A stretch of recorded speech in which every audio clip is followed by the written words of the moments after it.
తెలుగుదేశం హయాంలో రాజమండ్రిలో అభివృద్ధి కుంటుపడిందని ఎంపీ మార్గాని భరత్రామ్ అన్నారు.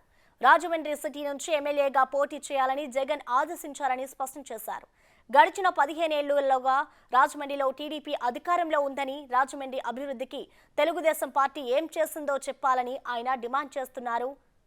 భరత్తో మా ప్రతినిధి Rajesh face to face. Rajahmundry city నుంచి రాజమండ్రి ఎంపీ మార్గాని భరత్రామ్ వైసీపీకి పోటీ చేయడంతో ఇక్కడ వైసీపీ శ్రేణులంతా సంతోషం వ్యక్తం చేస్తున్నారు. నిన్నంతా కూడా సంబరాలు చేసుకునే పరిస్థితి ఉంది. ప్రస్తుతం మనతో ఎంపీ గారు ఆయన అడిగి మరిన్ని రోజులు తెలుసుకునే ప్రయత్నం చేద్దాం. Sir, congratulations. First of all ఏంటి ఎంపీ నుంచి ఎమ్మెల్యే ప్రయాణం ఏంటి, ఎటువైపు వెళ్తున్నారు మీరు? అంటే ఒకటండి, ఇప్పుడు గౌరవ ముఖ్యమంత్రి గారు మనకి ఏ బాధ్యత అప్పచెప్పినా, అటు ఎమ్మెల్యే అప్పచెప్పినా, ఎంపీ అప్పచెప్పినా, లేదు నువ్వు సాధారణమైన కార్యకర్త కింద ఉండమని అప్పచెప్పినా కూడా 100% దానికి న్యాయం చేసే విధంగా పనిచేస్తాము. మరి ఇవాళ అవకాశం ఇస్తూ ఉన్నారు. సో రానున్న రోజుల్లో ప్రజలకు మరింత దగ్గరే. ఇప్పుడు ఎంపీ అంటే ఒక రోల్ ఉంటుంది, ఎమ్మెల్యే ఒక రోల్ ఉంటుంది. ఎంపీ అనేసరికి సెంట్రల్ గవర్నమెంట్ దగ్గర నుంచి గవర్నమెంట్ ఆఫ్ ఇండియాకి సంబంధించి నేషనల్ ఇష్యూస్ని మనం అడ్రస్ చేస్తాం. ఇక్కడ లోకల్గా ప్రజలతో మరింత సంబంధాలు పెంచుకొని అన్ని రకాలుగా కూడా ప్రజలకు దగ్గరగా ఉంటూ లోకల్ ఇష్యూస్ని అన్నీ కూడా అడ్రస్ చేస్తాను. ఇప్పుడు ప్రధానంగా 45వ వార్డులో గాదిరెడ్డి నగర్లో వచ్చాము. ఈ ప్రాంతానికి వచ్చినప్పుడు చూస్తుంటే ఆశ్చర్యం అనిపిస్తూ ఉంది. ఇప్పుడు వర్షాల్లో వచ్చినప్పుడు ఇదంతా కూడా సబ్మర్జ్ అయిపోతుంది. నాకు ఒకటే అర్థం కానిది ఏంటంటే 15 years తెలుగుదేశం పార్టీ మేయర్లు ఉన్నారు.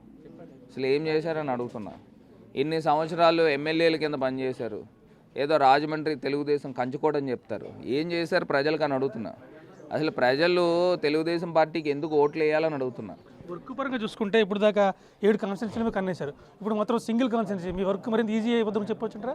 పూర్తి స్థాయిగా అండి. ఇప్పుడు రాజమండ్రి చుట్టూ తిరిగితే ఒక 20-25 కిలోమీటర్లు ఉంటుంది. 20-25 కిలోమీటర్లు అవలేలుగా చేసేస్తాము. ఇప్పుడు నేను ఇవాళ ఈ వార్డుకి వచ్చాను. ఈ వార్డుని రానున్న రోజుల్లో ఎలా తయారు చేస్తానో చూడండి. ప్రజల దగ్గర నుంచి స్పందన ఏ రకంగా ఉండబోతుందో చూడండి. నేను ఒకటే సింగిల్ ఎజెండా, ప్రజలకి డెవలప్మెంట్ చేయాలా, ప్రజలకి వెల్ఫేర్ అందించాలా, వాళ్ళకి ఏమేమి ఇష్యూస్ ఉన్నాయో ఇందాక నేను చెప్పాను, ఒక పెద్ద కొడుకులాగా నేను ముందరుండి వెళ్తానని. సో అదే రకంగా రానున్న రోజుల్లో ఇదే స్థాయిలో ఏ ఇష్యూస్ ఉన్నాయో రాజమండ్రిలో మొత్తం అన్ని అడ్రస్ చేసేస్తాం. అడ్రస్ చేసి ఏది ఎక్కడా కూడా సాచ్యురేషన్ పద్ధతిలో కంప్లీట్ చేసుకుని ముందుకు వెళ్తాం. కొన్ని చోట్ల మీ పార్టీకి అసంతృప్తులు ఉన్నారు. ఇక్కడైతే అభ్యర్థి మార్చలేదు, డైరెక్ట్గా మీరే కాబట్టి అసంతృప్తి లేకుండా డైరెక్ట్గా చాలా సులువుగా మీ మార్గం ఉంటుందంటారా? అంటే ఒకటండి, ఇప్పుడు ఎక్కడైనా చిన్న చిన్న ఒడిదొడుకులు ఉంటే ఉండొచ్చు కాకపోతే నేను ఒకటే చెప్తున్నా. ఇప్పుడు ముఖ్యమంత్రి గారు అభ్యర్థుల్ని మారుస్తున్నారు అని అంటే మన టార్గెట్ ఏంటి? Why not 175? అది కూడా ఎందుకు పెట్టుకున్నాము? మనల్ని నమ్ముకుని కోట్ల మంది ప్రజలు నమ్ముకుని ఉన్నారు. వాళ్ళకి అన్యాయం జరగకూడదు. ఇప్పుడు చంద్రబాబు నాయుడు గారు ఒకవేళ పొరపాటున అధికారంలోకి వస్తే ఈ వాలంటీర్ వ్యవస్థ, ఈ సచివాలయం వ్యవస్థ, ఈ సంక్షేమం వ్యవస్థ మొత్తం నిర్వీర్యం చేసేస్తాడు. ఎందుకంటే 2014లో ఆయన ముఖ్యమంత్రి అయిన తర్వాత చంద్రబాబు నాయుడు గారు ఏం చేశారని అడుగుతున్నాం. అటు డ్వాక్రా రుణమాఫీ చేస్తా అన్నారు, చేశారా? రైతు రుణమాఫీ చేస్తా అన్నారు, చేశారా? బాబు వస్తే జాబ్ వస్తుంది అన్నారు, ఎవరికి వచ్చింది? ఇలాగా మొత్తము మోసపు మాటలు చెప్పి చేశారు. ఇప్పుడు భవిష్యత్తు గ్యారంటీ అని వాళ్ళ కార్యకర్తల నాయకులు తిరుగుతున్నారు. అసలు ఎవరికి భవిష్యత్తు గ్యారంటీ? వాళ్ళని చెప్పమనండి. లోకేష్ భవిష్యత్తు గ్యారంటీ. ఇక్కడ ఎమ్మెల్యేలుగా పోటీలు చేసిన వాళ్ళకి వాళ్ళ భవిష్యత్తు గ్యారంటీ తప్పితే ప్రజలకి ఎవరికి కాదు. ఇవాళ ప్రజలకి మేము హామీలు ఇచ్చాము. హామీలు ఇచ్చిన ప్రతి హామీ కూడా నిలబెట్టుకున్నామా లేదా? అదేవిధంగా 2024లో కూడా ప్రజల దగ్గరికి వెళ్తాం, మేము హామీలు ఇస్తాము, అవి నిలబెట్టుకుంటారని జగనన్న పైన నమ్మకం ప్రజలకు ఉంది. చంద్రబాబు నాయుడు గారు ఏ హామీ ఇచ్చినా అది నిలబెట్టుకోరు అని ప్రజలకు పూర్తి విశ్వాసం ఉంది. ఎంపీగా మీరు చేయలేని అభివృద్ధి రేపు పొద్దున్న ఎమ్మెల్యేగా రాజమండ్రి సీట్లు చేయగలరంటారా? ఏం చేయలేనిది ఏముంది? నా అర్థం కాలేదు. ఎంపీగా మొత్తం అభివృద్ధి చేశాం కదండి. ఇప్పుడు నేను అదే చెప్తున్నా. ఇదివరకు ఎంపీ అంటే పరిధి పెద్దది, నేషనల్ ఇష్యూస్ ఉంటాయి, ఢిల్లీలో ఎక్కువసేపు మనం ఎక్కువ కాలం స్పెండ్ చేయాలా. ఇవాళ రాజమండ్రిలోనే ఉంటే ఒక 20-25 కిలోమీటర్ల పరిధి అండి. ఆ 25 కిలోమీటర్ల పరిధి మరీ చిన్నది అయిపోతుంది నా వరకు. అయినా కూడా సాచ్యురేషన్ పద్ధతిలో చేసేస్తాం. రాజమండ్రి సిటీకి సంబంధించి గోదావరి జిల్లాల పక్కనే ఉన్న గోదావరి రంగన పరిస్థితి, ఈ సమస్యను మీరు ఎమ్మెల్యే అయిన తర్వాత ఎలా పరిష్కరిస్తారు? ప్రతి వార్డులోనూ వాటర్ ప్రాబ్లం అనేది లేదండి. నేను అదే చెప్తున్నా. ఇందాకడ నేను మాట్లాడినట్టు అప్ స్ట్రీమ్లో కనుక వాటర్ డ్రా చేసేది పెడితే దానికి మొత్తం సిస్టమ్ నెట్వర్కింగ్కి 250 కోట్ల రూపాయలు అవుతుంది. ఆ 250 కోట్లు ఎమ్మెల్యే అయిన వెంటనే ప్రజల ఆశీర్వాదంతో ఎమ్మెల్యే అయితే ఖచ్చితంగా ఆ 250 కోట్ల రూపాయలు నేను సెంటర్ నుంచి తెస్తానా స్టేట్ నుంచి తెస్తానని తీసుకుని వచ్చి అప్ స్ట్రీమ్ దగ్గర పెట్టి మొత్తము రా వాటర్ అంతా పరిశుద్ధమైన రా వాటర్ ప్రొక్యూర్ చేస్తాం.